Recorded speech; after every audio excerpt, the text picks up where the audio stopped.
in the chat or not? I'll go, hi, everybody. Welcome to Evolution Hour. We have Jackson Week. Whoops. Hello. I am from my niece's Montessori room here in Seattle. And theoretically, we're still running good on the signal, so we'll make as much of it as we can. I've decided to skip the rigmarole of the opening intro stuff and all that other thing that just kind of takes up some time, and that we just go with the basics. And let me thank our patrons right off the bat for the show. We got Henril, Colton, Eric Rowley, Sura, Seshi, Travis Adams, Ian Chen, Convert Me, Stephen Early, Eat Meal, James Fitzwater, History Minor, Ralph McFadden, Pelagia, Benjamin Simpson, Slava, Speed of Sound, Studio, DM Wing, Command Cyborg, Doronku, Jelly, The Lavender Lady, Totus Real, Christopher Johnson, Antoine Bott, Steve Bauman, Marigale Beddoes, Daniel, Insects Are Cool, aren't they though? Martin Nielsen, Paul the Skeptic, Puffaluffagus, Bo Rasmussen, Devin Reeves, Alex Stone, Paul Williams, and our legacy patrons, who I will continue to thank, John and Jody, Mike, John, Keith, Andrew, Dyer, Yui, Mona, Brad, Daniel, Nana, Staggles, Sun, Sky, Stone, Ugly, German Truths, Everett, Vincent, and Sewer Weisbaum. Hi. Oh, Vesta's there, so we are getting a signal coming along. Hey, great. And then I'll do again a quickie super summary of what is going to be in the reference notes in the video description once the thing gets posted. I don't have the book available to wave up in front, but you all know that part of the process is going through Nathaniel Jeanson's attack on Darwinism, and bit by bit, the notes by notes. And he's now reached the section in the chapter where he's just been repeating piles of his previous material on supposed potential pre-flood mutations, where he basically puts all these little charts that he's drawn from regular scientific literature. But there's an issue about between a rooted and an unrooted tree. And in order to be able to peg in particular things like in human lineage, which ones are Noah's sons and all the rest, you need a rooted tree. And none of the charts he waves are at that level of being a rooted one where they can be connected up to an outlier group. Dan Sturt Cardinale, the geneticist at Rutgers, has gone into enormous detail on why that's a pile of claptrap. And I think Neff did, David Neff did a thing on that, rooted issue in that as well. Anyway, it's a colossal blunder on that part, and it means those charts are absolutely useless. But along the way, he alludes to the issue of biblical chronology, and he hints at that there is a little bit of a problem in pinning down the dates, but that it's not a serious thing. And he references a 2014 creationist paper by Hardy and Carter, our dear old Robert Carter, who is a marine biologist and yet continues to plow into areas that is way out of his field. But anyway, it's a really evasive thing, which already was on my scope because I'm discussing it in my contribution on the Big Slosh chapter to the new book, which is that biblical chronology is not as tidy as the creationists like to make out. I'm focusing in particularly because it's on the flood issue is when did the flood happen? What year? And the date that pops up ubiquitously in the creationist literature is 2348 BC. And that's cute, except there's a whole pile, including among creationists, that are all over the map as to when that date's supposed to be, and varying by not just decades, but centuries in many cases, and in other instances by 1,000 years or more. And it all pins down as to if you can date whether or not when Adam and Eve lived and use the patriarchs from that point forward. So that's a variable. And then even within a fixed date, there's so many different versions of who begat whom and how old somebody was when something happened and all of that, that you can come up with a variety of different chronology dates. And there's between the people at ICR and CMI and AIG, there's an enormous amount of dispute lurking around in the footnotes, which get obliterated in Hardy and Carter's tidy little summary part. So I'll be putting the links into all of that stuff. And then the other half of the issue is one that had been knocking around for a while, a little golden oldie from 2018 that I kept getting bumped over because of new subject matter. But Jonathan Guzman, who used to be kind of a full-blown creationist idea and now is sort of in a limbo land, and I'm not sure where he's going to land out on it. If you're familiar with anything more precise, Jackson, you can correct me on, but he seems was he the kid? Yeah, the kid. Oh, I don't know, because last I heard from him, it seemed like he had given up like creationism and stuff, and that. Yeah, and he may be psychologically ill-suited to admit it. That may be the thing. He doesn't want to appear so. But anyway, he was having a discussion with this guy, Neil Doran, on dinosaur baraminology. And I'll be putting the link to that YouTube and also the paper that he was alluding to from 2018 that was a creationist paper on these issues. And along the way, the Eoraptor, early dinosaur, came up. And I was struck at the time how superficial his treatment of it was. And it was just like a name, a placeholder, that it didn't seem to have attributes. And theoretically, it would be connected up in a kind, and it would be living in an ecosphere that would be existing in a particular time and place in the time after creation and before the flood, and so forth and so on. And all of that he would have needed to have thought about within his own framework, but we're not getting any of that. And it was an absolutely useless thing. And so in addition to that, those issues, which is what caught my interest primarily, he happened to be bringing up some of the issues of convergence, which is one of those little bugbears that creationists love to talk about. Well, if a system ever develops convergently in distantly related things, this is somehow a problem for evolution. When no, it's not. And very rarely are such convergences so precise that they're really, really down to the nucleotide bases and all of that. No, that's almost never the case. But anyway, he had he brought up chlorophyll in birds as convergence issues on flight and flightlessness, and then the chlorophyll with photosynthetic systems. So I thought I'd pull up a couple papers from 2018 on the evolution of photosynthetic systems, which you can use as a contrast to the version of things that was being brought up by Doran back in 2018. That was where the real science was compared to what he was doing, and you can decide for yourself whether or not that was all that impressive or not. Vesta has a thing here. Let me see if I can get that up on the bit there. The IT background: using trees that if it's unrooted is complete nonsense. Any conclusions you get is garbage. Yes, Gigo is one of the great things that is certainly prevalent in anti-evolution apologetics. And so many of the people who read these sorts of things aren't going to look far enough. They see the chart and they see how it's drawn from a science paper, and so the conclusions they're drawing from it must be valid, right? No. Yeah. And anyway, Jackson happened to be at a meeting of a bunch of fun people at a convention that I was not able to go to. So give us a preface of where you were, what you were doing, who you met, what was talked about, the whole skivvy here. Well, all right. So that was the Faithless Forum in Austin, Texas, this past weekend from the 19th to the 21st. And I was there as a guest. I was on two panels talking about science education, which was real fun. Had a good time. Erica was also there. She was on both of the panels with me, and H Junior was there. Of course, a lot of the big atheist YouTubers were there, like Aaron Ra and Telltale Atheist and Thomas Westbrook, Holy Kool-Aid. And it was really fun. I had a great time, and hope to do it again next year.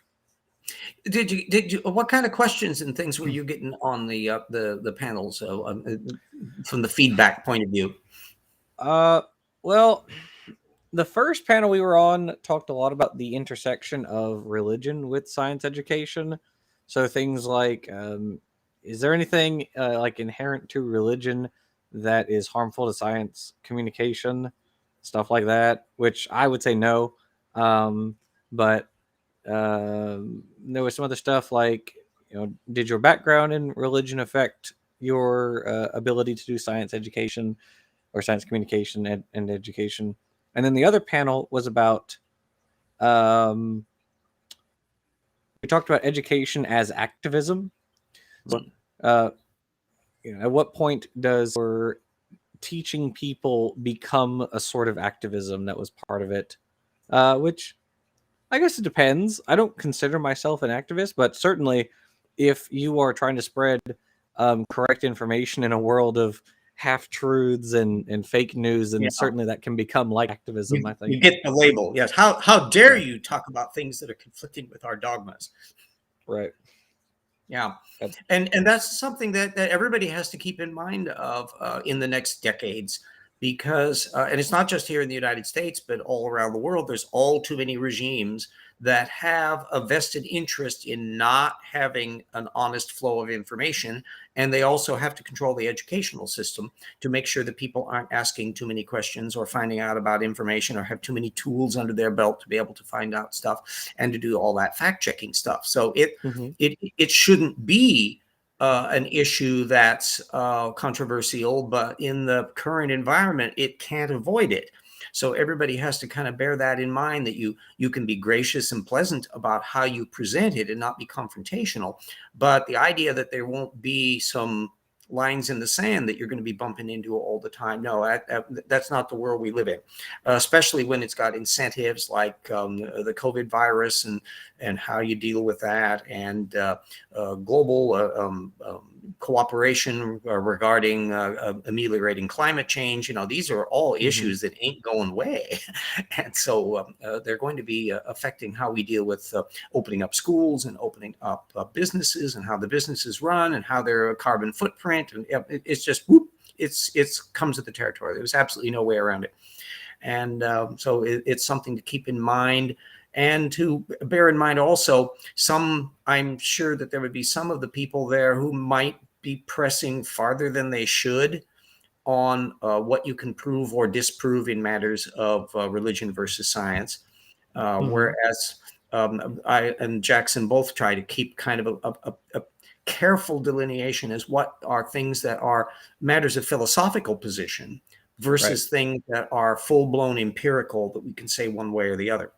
Right. And I'm in a different ballpark because I come from a historical background. So I'm familiar with it from the angle of how societies develop and how technology develops in societies, and what principles and activities develop a scientific way of looking at things versus things that discourage it, and how is politics and religion is just one of the mixes that can come in both as a spur to interest, but also as a impediment, depending on the philosophy and religion involved, depending upon the circumstances. Typically, the periods when it gets most dicey are when there's social convulsions going on. So when you've got plagues and reformations and wars between states that are moving from medievalism into nation states and all of that, like, you're going to be having a lot of conflict going on. And as a social mechanism, the things that lead to science and technology are going to be sucked along with that. And once you reach the stage in society where technology is resting on a scientific base, that you have to get the science right in order to get the technology right. And then what do you do with the technology? Now you have yet more layers of vested interests in the old way of doing things that don't like changing, in general principles about whether or not certain ways of doing things are in the long run suicidally stupid. And how can you frame that in such a way? I think one thing that is coming clear on the educational end is as much as data wonks like me love dumping information, from an educational point of view, it's often counterproductive for people who have a very rigid mindset. And so educators have learned, in order to wean people off of a false belief, you can't just throw data at them. You have to kind of get them in on a single little thing that can cause them to apply a method, to look into it themselves. And that can open up a little doorway. And I freely confess I don't have the patience for that, and that's why people who are more suited for that educational teaching is really a specialized, tough job.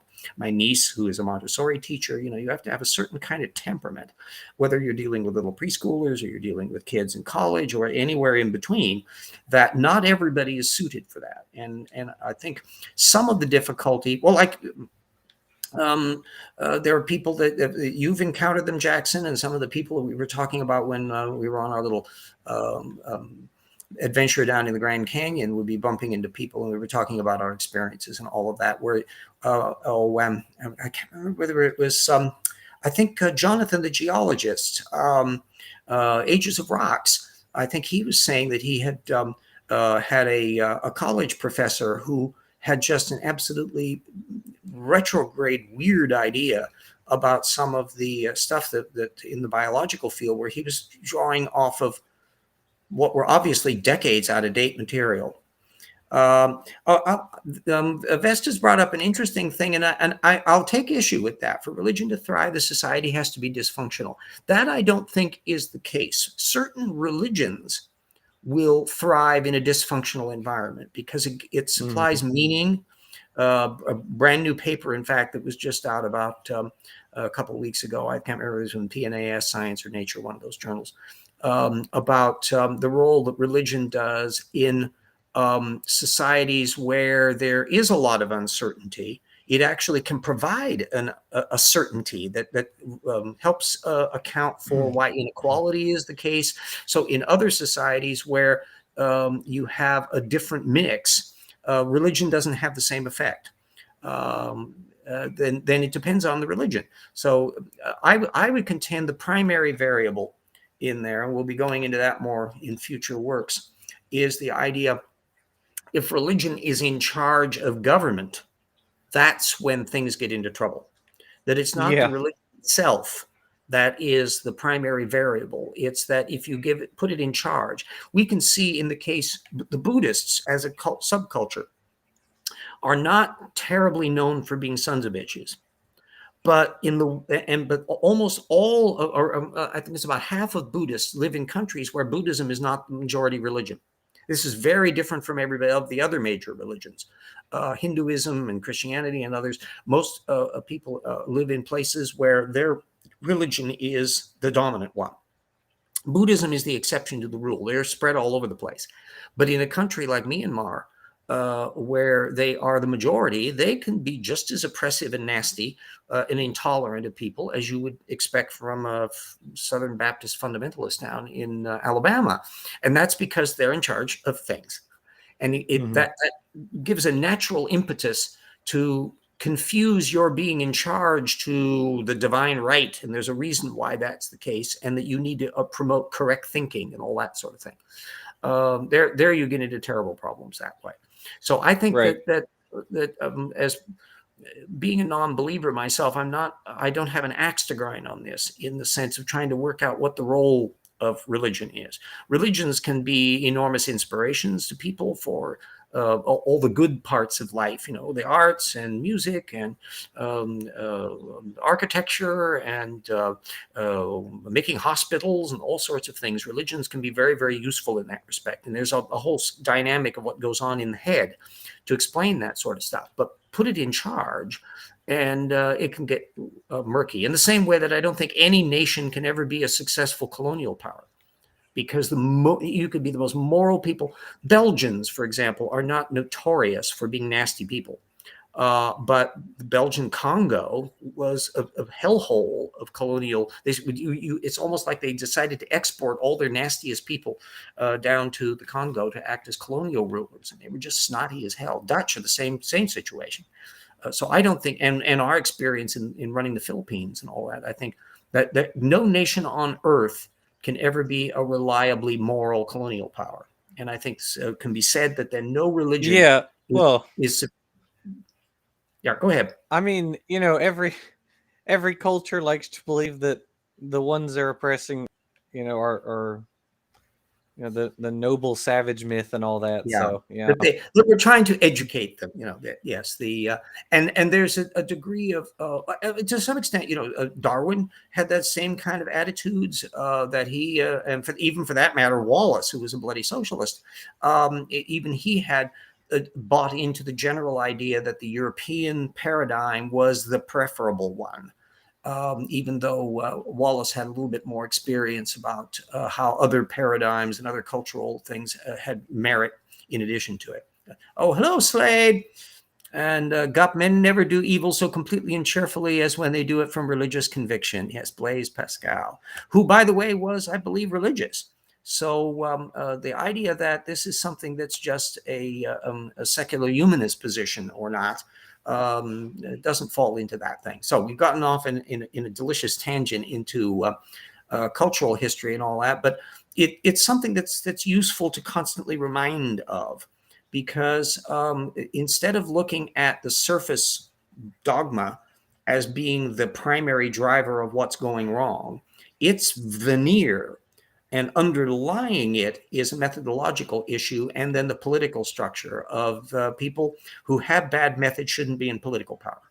And the moment they are, when they start defining the terms and can try to influence people and get people, you find the same thing in the Soviet Union. You find the same thing in the PRC. The thing they do with the Uyghurs, it's part cultural, part political. You found it with the Romans in a lot of the attitude that they had, looking down their nose at the various people they subjugated and trying to Romanize them. And as the centuries roll by, people tend to forget how bumpy and all that it is. So what we need is a more egalitarian world. Let's all go Star Trek, where you have infinite diversity, and instead of being frustrated by that diversity and individuality, you embrace it and you enjoy it, and you find ways of making the whole better than the parts. And that's where you get into the dynamic fun of things. The religion per se is just like you can find a similar counterpart in like belief in the occult tarot. That's a complete fiction. Tarot is a card game. It got hijacked by the occult in the occultists in the late 18th century, and then especially in the 19th century, and again continuously reinvented all the way down to the present thing. And if you want to see an occult tarot, you go to the Barnes and Noble or something and look in their little tarot card section, and you can see all these cute little tarot cards, all of which are fictional, made up pieces. But a lot of them have really wonderful artwork. And so they're a way of focusing people's illustrations. It's just like the amount of artwork that's put on fantasy and science fiction tales, and now you have graphic novels and all the rest. The story doesn't need to be true in order to be able to inspire people to creativity. And religion is one among the mechanisms that human beings have come up with, because we're compulsive storytelling species. And the idea that religion can somehow disappear in a species that is pathologically storytelling and making up narratives to recreate the world in the image it wants the world to be, well, that religion goes down that slippy slide just along as everything else. And so the use of when you find somebody in the 19th century like Balzac writing novels that are social commentaries and reminding us about prejudice and all the rest, that's structurally no different than a religious narrative that is constructed to make an explanation for the world and to motivate people to change their behavior. And that's going to happen. We do that naturally. The veneer will change. That we just as the Christianity that's done today, or for that matter, Buddhism, which underwent a mutation over time, so that the original Buddhist notion, which was effectively not really a religion, but it's turned into one, and Christianity, how much of present day Christian practices would be unintelligible to somebody in the first century. Certainly they would be puzzled at the Christmas trees and stuff that everybody's putting up in there. And then somebody teleports over to Japan, of all places, and they see people putting up Christmas trees and having Santa Claus and all that in a culture that isn't even Christian. So, these things move around all over the place. Or for that matter, another thing that you can see on the fly, I was reminded of it because I was catching up some old episodes of Doctor Who that my nephew had recorded on his DVR over here, that Halloween has taken on quite a thing in Europe, and particularly in Britain. And it's the American version of Halloween. It's the trick-or-treaters and the costumes and all that, because it's kind of a fun, interesting holiday where people can dress up in amazing ways and kind of let loose on stuff. And so it started to take hold in a culture that didn't normally practice it. And then all that's happened within a few decades as the world becomes more and more Americanized. And so human beings do that all the time. And so the practices that religion do tracks into that same brain system that does that sort of thing. So anybody that's thinking that religion is going to disappear, it would require that human brains operate differently. That's what you'd have to do that. And it's not only questionable whether, even if you could identify how to tinker with people to eliminate their God features in the brain, whether you'd want to, because you might be killing a lot of other stuff going on in the brain. That the ability to tell stories, the ability to imagine stuff and fantasize about things, those all connect up together, as well as providing meaning and dealing with interpersonal relationships and self-sacrifice and altruism. And there's a whole bunch of stuff that get mushed into all of this stuff that you can't slice and dice the feature. There's no little Lego block of religion belief that you can unplug from the human genome and boop, there it goes away. Nor will education intrinsically work, because you're bumping into things that relate to deep systems that are not amenable to easy education. So how about that? Vandalia is funny that the war on Christmas in the 1700s was the Christians who were attacking it. Yes, that's oops, wrong one. There we go. See down here. I think I will show that little one anyway. Just in case another whoops, come on, stay in place. Wynne Gallup, International Poets Survey, close to prosperity. Yeah, there's aspects of how religion plays out in cultures and how much money they have floating around with them. Yeah, all of that plays a role. It's physically impossible to view religion apart from its socioeconomic context. And so the prejudices that people have regards race and gender roles and all of that stuff is going to be mushed up into the dynamic of things. I'm trying to find that little one. Oh, yes, there we go. Come on. I'm going to get that little bit from Vandalia. I still have to look at, there we go. I had to miss Lamont's piece on the War of the Roses. I still got to catch the video on it because I've been out of town for that sort of thing, to put in whatever little comments needed on it.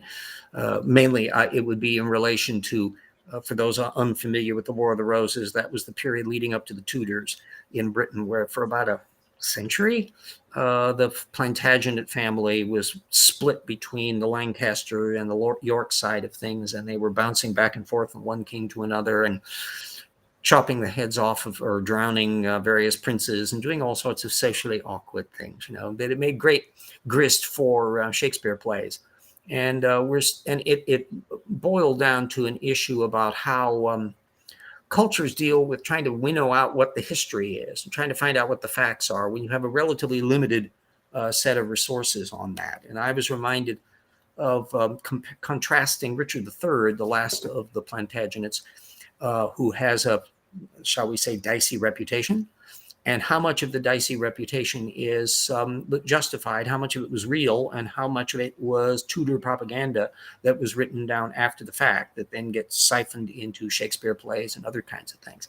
And there's still a big divide going in the historical community about things, although I think that the leaning is that Richard was not a sweet cake, that was more complicated than that. But and so we get in the same mode when we're thinking about, say, what sort of person Caligula was during the Roman Empire, when all the tittle-tattle about him is written down after the fact, and particularly for the next dynasties, that there was a reason for them to kind of play up stuff. But a lot of it could be true.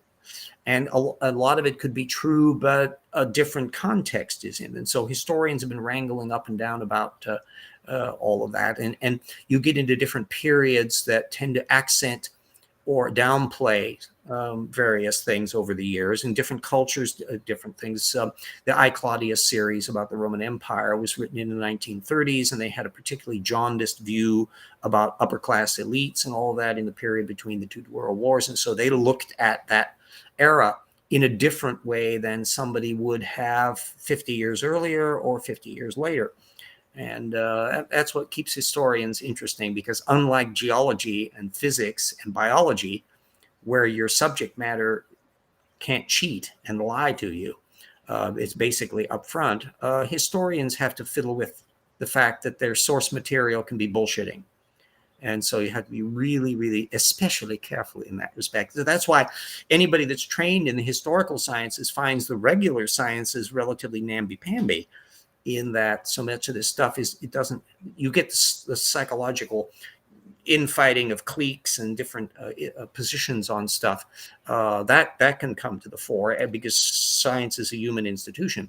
But the actual data field, apart from the occasional fudgers who actually make up data in there, and that you can do for a while, but it's becoming increasingly difficult to keep going at it, because there are now so many different tools that allow people, plus the sheer joy of the whistleblower, like I was just reading about a Chilean neuroscientist who was on the carpet for misrepresenting material, and it was because a whole bunch of people could do engine searches of the various pictures and stuff that he put up, and they were finding problems going on and all that. So just you kids out there, be warned. Play fair and use the straight and narrow, because the technology is making it harder and harder for you to pull off tricks. And except in a society that can distort and suppress information. And that goes right back to that methods issue of how dangerous it can be if a society is trying to play on the modern field and yet suppresses information. I don't know how long the People's Republic of China can keep up their technological engine if they're going to be having a complete social control network where you're going to have a whole generation of people all looking over their shoulders to make sure their social numbers are sufficiently high. How much of their brain won't be available for thinking about clever new ideas, especially boat rocking ones that are going to come in direct conflict with the entrenched ways of doing things in a system that is not exactly amenable to that sort of thing. So that will make the next half century fun to watch. We'll see what's going on that. So sorry about this weird little digression, but one thing leads to another, which I suppose is a point that I should always have everyone remember, that I don't view things as a separate set of unconnected stuff. In the big picture, everything is history for me. And so you've got the recent history, you have the more ancient history involving our species, and then beyond that, you have the history of our species before we were writing anything down. And then you got the history of the species before we were even a species. Now you're into paleontology and phylogenetics and all that. So I don't see it as a dividing line. It's just a spectrum that gradually leads off past that. And how can I possibly not be interested in all of it? What can I say? Oh, heat shield. Why, people? What's going on? Well, we've gone over a half an hour, so we actually have a functional show. Any thoughts you want to put in there, Jackson, from the Gray Jay? Buy their book. Yes, there always will be the links to the Rocks Were There. When we get Rocks Were There Volume 2, we should be done with that maybe mid 2022. And then there's also my own little book, Evolution Slam Dunk on the reptile mammal transition. And then there's always the fiction angle. Heck, if you have people with very fat stockings, there's 3 books out there available that they can get, the Paralogs of Phileas Fogg for the fiction bit, and the Rocks Were There Volume 1, and the Evolution Slam Dunk. That covers the science and the history and a whole bunch of other stuff in there. So pounce in for your person who thinks they've had everything, that bet they won't have a copy of these things. And they will be, certainly the 2 science books are there to function as resource bases that can operate all the way into the college level. Other than its lack of illustrations, Evolution Slam Dunk was passing muster with Christine Janis for a college level aspect. And if and when we can ever get like a regular publisher interested in reformatting these things with illustrated versions, they'll be on a par with what you would need for a college environment. That we don't have to be talked down to on it.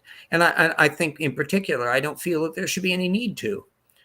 Yeah, there is a niche for kind of generic, quickie, short, tidied up, not reference heavy, generic descriptions of particular fields, but you can get that in Scientific American, frankly. I kind of like stuff that where I can find things that I need to know on stuff that connects up with a lot of stuff. And if you're going to go to the book route, by definition, a book is kind of fixed.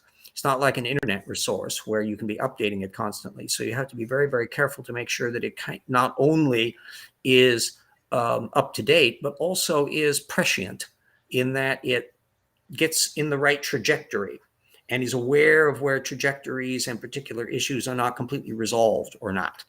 And so it's much harder to get obsolete if you're in an environment where you're doing that level of analysis. And plus, it's deliciously fun to follow up on all the little tangents and stuff. There's so many things that connect up.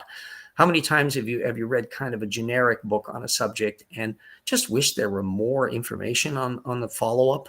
Especially, it's particularly sad if you discover that you're coming into an area that where you bump into something that you know well about and you realize the book isn't as far ahead as you are.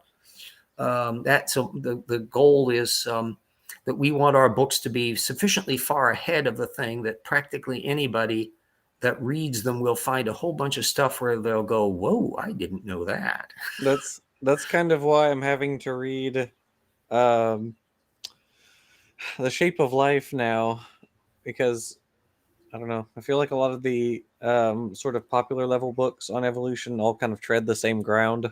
Yeah. So yeah, I mean they're perfectly fine books, but they're not necessarily groundbreaking. And I know that farther down the road, I have a whole pile of material where I keep track of the whole origins of life issue, and including a little blip of material that we'll probably be alluding to in the update chapter of Rocks Were There, Volume 2, to get kind of people up to date, because it's a field where they're constantly learning more and more about the little bits and pieces of things, like the brand new paper on the role of cysteine in the formation of little prebiotic material and how it connects up with stuff. And a new paper by Yaros, I think in Proceedings in the National Academy of Sciences, where he's pulling together stuff about why the genetic code ended up with the assignments that it did in relationship to codons and amino acids. And it all relates in part to a earlier precursor system that gets expanded, and it relates to the hydrophilability or hydrophilic nature or not for particular groups of things. And so it kind of goes in layers and layers and layers. And all of that's grist for a kind of conception of that kind of fog zone that's going on before you get to the last universal common ancestor. Another area where I'm always keeping my little feelers out, I'm sure Jackson is doing the same thing, is the air quotes boring billion. Those periods where there really wasn't seemingly much going on except just life doing its thing, but it's before multicellularity is kicking in. And yet that's probably where most of the nuts and bolts biological systems that eventually act as the springboard for multicellularity and then the big Cambrian explosion are generated. And so they're not boring at all in terms of what's going on in their biochemistry. They're invisible because they're not leaving fossil traces. And they're so far back that it has to be explored by retroengineering one biological system at a time, because all extant organisms have covered up too many of the clues, except just in the deep little nooks and crannies of the way particular things connect up with particular things in particular phyla. So it's a complex little thing. But when I think about what the state of the art was when I was Jackson's age compared to what it is now, I have no reason to think we're not going to be making comparable progress over the next 20, 30, 40 years. And so it's going to be more and more opportunity for creationists to be annoyed. And we can expect to call back to the original premise there. We can expect Nathaniel Jeanson to be stuck in the same mode in 2037 as he was in 2017.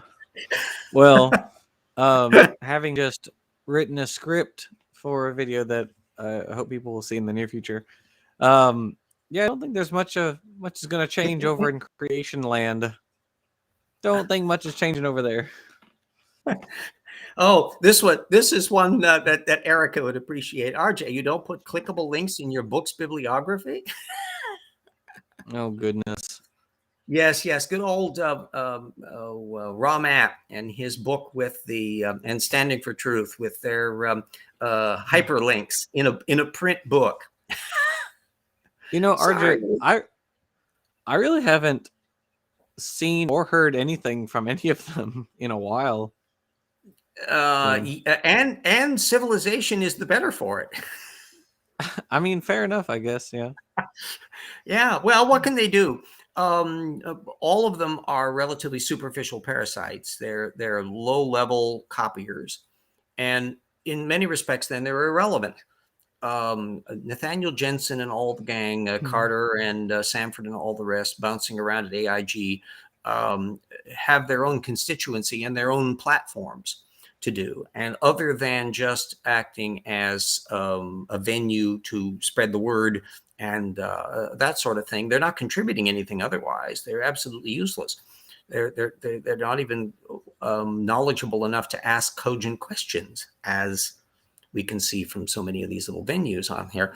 So basically, Standing for Truth and the Brain Trust over there, as misnomered a term I've ever neither brain nor trust are two of the. Good Lord, they're eating themselves. But yeah, like a tunicate. Yes, that's. Brand new paper, in fact, was just out about retro engineering the basal biology of the tunicates and how the current mode, which basically devours its brain and does all sorts of things like that as a sessile adult, they've been working backwards that's a derived condition, and so they're working out what the precursor system of it. I think it was in a Nature paper just in the last couple of weeks. Because I think Haikuella comes out on the tunicate urochordate on the urochordate branch, and so yeah, that makes sense. It's definitely a highly derived character. Yeah, and one thing I'll give everybody as a heuristic clue to operate from now, because I'm trying to keep track of the entire range of anti-evolutionism, I have a huge pile of little things where I go, ooh, that's a relevant paper. That's a relevant paper. That's a relevant paper. But every individual person will have something that interests them. So Lamont, Vandalia will have one little thing. A brain bug will have a different kind of thing. Everybody will have their areas of focus that they can then use as a key when they're looking at technical literature. And everybody who is interested in scientific fields should be looking at least at Proceedings of the National Academy of Sciences, and then next to that, Science and Nature. The one advantage of PNAS is that it is, first of all, we're paying for it as citizens, and secondly, that all of that becomes open access after a year, and big chunks of it are open access papers right from the get-go. So it means that you can look through, and most of the material won't be relevant to areas of interest for anybody. Even with my big swath approach, most of the technical papers every week are not ones that I'm necessarily paying attention to, but lots are. And so I'm typically hitting 5, 10, 15 new technical papers a week that are relevant to the points at issue. And part of that is not merely for its intrinsic value, but because there's sort of stuff that produce a field in relation to where the cutting edge is. And when you think about what an anti-evolutionist needs to do in order to dive into the cutting edge, if you're paying attention to the material ahead of them, you are more prepared than if you're trying to play catch up after they've already shot their mouth off. So pick an area that's particularly interesting to you. Colton would be doing geology. Erica is dealing with stuff in relation to paleoanthropology and so forth. And then if you're connected in a network the way we all are, and new people can form other networks, people can exchange information quickly that way. So they can say, ooh, look at this new paper that you wouldn't have known about. Just in my own reference bibliography, I think I've got something on the order of 2,000 plus journals that are in there. It's not possible to keep up with all of those. That's just, there's not enough time in the day. So the more that other people can be paying attention to kind of cutting edge material and then alerting everybody, same way as why I follow certain people on Twitter who are innovators in the field and new up and coming scientists and others that are ones that have done work that I've already aware of in my reference bibliography. They're acting as tripwires so that they can be bringing up attention of things in a lot of these more specialized journals that I wouldn't be bumping into because I'm just having time to go through PNAS and Science and Nature. Yeah. Well, here we go. Come on. We got Mandela. Hopefully, when they do become open access, the papers aren't already overturned because I like to be more up to date. The areas where you find overturnings are in areas where, first of all, they're very cutting edge. So when a lot of things where there's retractions and others are in biological fields where there's a lot of money to be made and there's a certain incentive to push the envelope a little farther than they should, and then you get pushback and criticism on that. The amount of, once in a while, you'll have a genuinely long-lasting controversy. In fact, one of the ones that we're calling attention to in the new Rocks book is the younger Dryas issue. I will type that in the field in here. It's a period about 12,000 years ago when there was a big climate blip and the climate got a little bit colder and affected things for a while, and then things in the overall warming trend as the ice age starts winding down.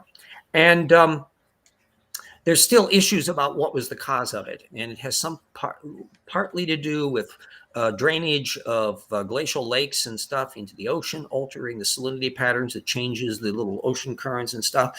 And then there is a camp, largely publishing in the Proceedings of the National Academy of Sciences, that has for years, I mean decades, been hammering away at the idea that there was an asteroid impact, common area impact at the time, and that was the trigger for the younger Dryas. And there's been what I can only describe as a gigantic ping pong match between this one camp and a group that are very critical of this. You can see alternating things, almost a paper at least every year pops out, either pro or con on this little issue. So once in a while, you'll find areas like that there will be some issues that can take on that kind of epic battle bit, but most aren't. And so you have the occasional contrarian that does an argument that turns out to be right, but most often than not, somebody will come up with a contrarian argument and they'll get criticism coming in. And that's another reason for looking at comment sections and that sort of thing. And so rarer is that the people will write a critical article on it, but it's in a different journal. And that may be because one of the specialized journal that published it to begin with doesn't really want to call attention to it. So somebody has to publish in another journal. So you might have somebody that's doing something in paleontology or paleoanthropology or something, and then the critical piece of it's appearing in geology or some other journal that's related to it. But given how gigantic science is, I have over 70,000 scientists listed in my reference field as writing the various works that are involved. The amount of controversial bits and the flaps and that pop up aren't all that common. And other than in areas where there's an economic incentive, there's relatively little economic incentive, for finding a new fossil. It's tough work. It's laborious. It's not gives you fame and fortune. The vast majority of people who work in it are just running at grunt pay. That's very different from, say, pharmaceutical companies, where there is billions to be made if the particular thing works well. and billions to lose if it turns out to have unpleasant side effects that they have to put a little warning on when they run the commercial on television. And that sort of thing is not what you're getting in an awful lot of the sciences. You tend not to find this in astronomy either. The people that are involved in it are typically ones that just love doing the work and they're intrigued to solve the mysteries and all of that kind of stuff. And you do get some little ins and outs group. You still have a tiny group of astrophysicists who are still pushing an anti-Big Bang position, but they're very few in number, and they're just not gaining any traction with the regular scientific community. So you look to see not merely what's being published in the higher level journals, but kind of looking at the wisdom of the crowd, that bad ideas don't lead anywhere. And you can find somebody that, if it's the same person writing the paper over and over again, that they have a venue where they can publish, but they're not necessarily co-authoring with people, or nobody is citing them or paying any attention to them. It could be because they have such a fabulous cutting edge idea that the fuddy-duddies won't look at it, but it also could just as reasonably be because the idea is harebrained and they can't get any traction on it anywhere else. So they find some obscure little journal where they can pay them to do the publication. And that's the way they run with it. So, yes, KCA Renee. Greetings, RJ. Greetings, KCA. Yeah. And say hi to KCA Jackson. Ooh. Hello, and Ian and Heat Shield and Vandalia and Vesta. Yes. Ian Hello, Chen, everyone. official. No, make no substitutes for Ian Chen. And Ian Chen is one of the supporters of this channel. So anybody else who wants to join in, there's always the link to the Patreon channel in the video description, and the same thing for linkages to all the books. The direct Amazon stuff is in there, so plenty of opportunities on that. So this actually has worked out pretty well. I think the reason why I had such a difficulty in that previous one was just the bad vibes, just the right thing where I couldn't get above 2 or 3 on the signal strength, and that's not necessarily very common because you seem to be coming through just fine. I'm coming through just fine. We're not getting any problems on sound. So most of the time, it'll probably be perfectly fine and okay. And once in a while, it'll be glitchy. So the principle that will be when it is glitchy will be to put a show on, even if it's like 5 or 10 minutes. And that means that I can come in after the fact and put the references in that are the meat of the program. So we'll be able to do the functionality of it even without that. Any last comments there, Jackson? That's a really good question. We got a question earlier in the chat, RJ, that was, what is your favorite movie? Oh gosh, that's an open-ended one. I'll say that if it's a desert island movie, if I was only allowed to have one movie, it would probably be Casablanca, because it's got so much neat, good music. It's got Ingrid Bergman. It's got a pithy script. It's got many, many layers. But I have oodles of favorite movies. And so everything is really, you could have to say, what are my favorite movies in particular genres? Some of them are kind of films that I grew up with that carry a soft spot in my head, quite independent of the thing, like a comedy like The Great Race from 1965. Then I've got some of my classic science fictions that I go to all the time, so I never tire of watching Day the Earth Stood Still and Quatermass in the Pit and The Andromeda Strain and all of those. And I've also musicals, so anything from The Music Man and My Fair Lady and Oliver, and there's just so many different ones and it depends on partly on my mood. You can have a thing. In fact, I have a little movie night whenever I can do it on Tuesdays, and the last one that we just watched was The Fountainhead, which is Ayn Rand's novel that she made into a film back in the 1940s. And what was kind of ironic about it, yes, Size Sister, yes, everything I do, we of course, whoops, I hit the bloody wrong thing here, and there we go. I'm hitting the wrong item there. Yeah, it's a Size Sister, yes, Size Strike. He's the one that we dedicated the first book to, and we're doing that for Ludlow for the second book. People who fought the good fight, and not as long as they should have, but nonetheless, they inspired an awful lot of people to keep up that. And Ludlow does the thing where he was interviewing ex-creationists, and Dapper Dino has continued that tradition and on that. So the idea is that the same thing with me. All the things that I'm doing, eventually I'll be stopping because, I'm not immortal. But the idea that more and more people will be picking up on that same element. Anyway, The Fountainhead was kind of funky because it's a very histrionic movie. If you need to get one thing to get you up to speed about Rand's philosophy, The Fountainhead will work because she wrote the bloody screenplay from her own book, and she had absolute control over the result of the thing, and so it had to be done the way she wanted. So it's perfectly fine in that respect, and it's got a lot of ideas in it, but so much about it oddly resonated because we're now in a world where you've got Tucker Carlson and weird media people over at Newsmax and all the rest, and so some of the histrionic qualities of the film seem less histrionic now and have a slightly different tint to it than I would have perceived before. It's ones where we're coming at it from a different direction. Some of the implications of what mass movements can do and how people can be manipulated by media suddenly seem a little more plausible because we've seen the same sort of thing go on with all the Trump gang. So I don't think that was quite the intention that Rand would have had on this, and all those little neoconservatives who are Randians without paying attention to her atheism show how cherry picky they can be with Rand's philosophy. And then the other glaring thing about The Fountainhead is that there are no kids in it. It's all an adult world and largely a man's world. There's only one character in it that's a major character that's a woman.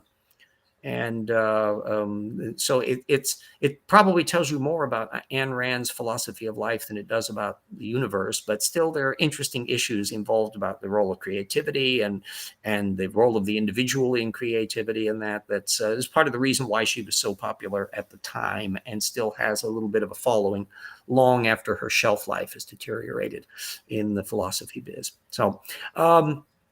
Yeah, so on favorite film things, that I have way too many of them. So it's a matter of having wonderful films that I never tire of watching, that are like Singing in the Rain as a musical and things like that. And in fact, I'll often replay scenes and stuff in my head from things. So I have sort of my own personal video player embedded in my head on all these little works. So hope that answered the question there on that. I was just gonna say Jurassic Park, but all right.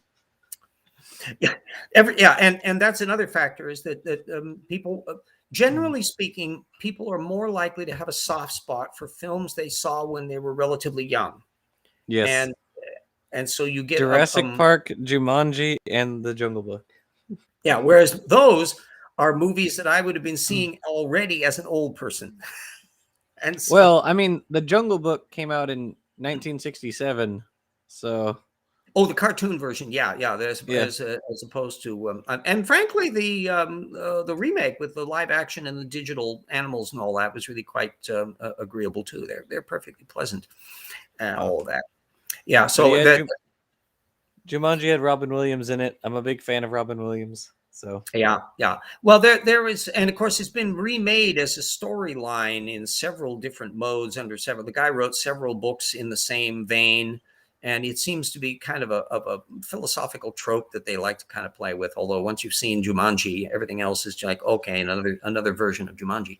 The new ones I thought were hilarious. I really the second one of the two new ones I actually thought was really funny. So I've only seen, I think, one of them, and I haven't seen the newer one. But of course, it's got Jack Black and The Rock and all of that in there. They've got a wonderful scene stealers. They're perfectly pleasant people to watch. Oh my goodness. Jack Black absolutely stole the first of the new movies. He just stole the whole movie. He was fantastic. Yeah, there was another film that he did that, and I think it had, oh, good gosh, played Galadriel in Lord of the Rings.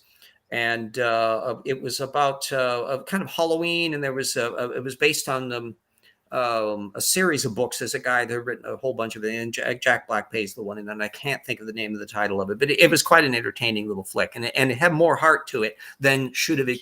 It could have been just a trivial little adventure story, but it actually had quite a lot of effectiveness to it. And Black has kind of an undercurrent of pathos lurking around it as an actor, and the same thing when he was in King Kong and all the rest. That makes him really fun to deal with. The same thing applies on, like when you're talking about the best film. The same thing with what's the greatest piece of music that you've heard? Well, it depends. There's lots of different genres and form. Oh, I will say a movie that I've just seen and I think is well recommended, and I'm anxious to see the second part of it, and that's the new version of Dune. I think it is quite. I really liked it. I thought Yeah. it was really good. Yeah, again, they can't resist kind of a different way of over the top Baron Harkonnen as opposed to the one that was in the Dune, the Lynch version. But it also reminded me how good the David Lynch version was as an adaptation of the film. That there's a tendency to kind of downgrade it, but he crammed a lot into that film, and frankly, one area that I think is much better in the Lynch version is the bloody score. That Zimmer's music is okay, it's perfectly fine, but try to remember anything from it after the movie's over. Whereas as soon as I see those dunes, I'm hearing da da da da da da, the theme from the Lynch version. So that's another one that for those who are into the Dune thing, bearing in mind that they've done a very nice version in this new thing, and I'll be anxious to see the second half of it to see how far they go with it. The funny thing is, RJ, the way that I described it to a friend is it really felt like reading a book. The pace of the action really felt like a book. And Well, I said that to mhm. a friend, and she said one of her friends who had actually read the Dune books was that it followed Dune pretty closely. The books. Yeah, there's an awful lot in there, and whatever I was comparing it to was the other film that I've seen of his, You're right. which Yeah. is Arrival, I think, that is very cerebral, and he's perfectly fine to have a bit of pacing, where he's not running at gangbusters length. This is not a J.J. Abrams ding ding ding ding ding kind of a story. But I was quite impressed with it. And Stephen Colbert, who apparently is as big a Dunian as he is a Tolkienian, was absolutely rhapsodic about it. And I was quite impressed with elements that they put in the story. They were bringing out the fact that there is an ecological side to putting water on Dune relating to the worms. And I think they may be getting into more of that little element in there. It's nicely cast. There are a few minor tinkerings they did. For example, the imperial ecologist is a black woman, which is not the way it is in the book, but it worked beautifully. And the ornithopters they pulled off the damned ornithopters in a way which makes them look like they could work. And then the other thing that they did extremely well was the shielding, the personal shields, which look just clunky as all get out in the old David Lynch version.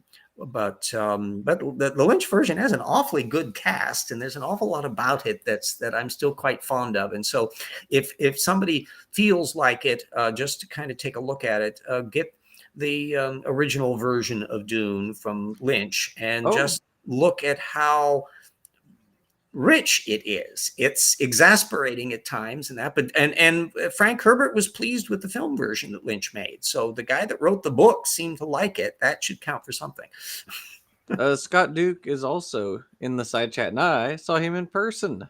He was also there. Yes, all these people that one of these days perhaps we'll reach the stage where we can all be in the same place at the same time and interact in that level. But that may be a while down the road there. So anyway, we're past the hour. We pulled this off successfully. We'll see you next week. By then, I'll probably be back in Spokane, and so you'll be able to see the world famous CD discs and my little books and stuff hanging behind me. Everybody take care, stay safe, wear masks outside, and be vaccinated and booster shotted, and do all the things, because there are still a bunch of stupid people out there that are making life complicated for us. And we'll see you all next week. And closing down the stream.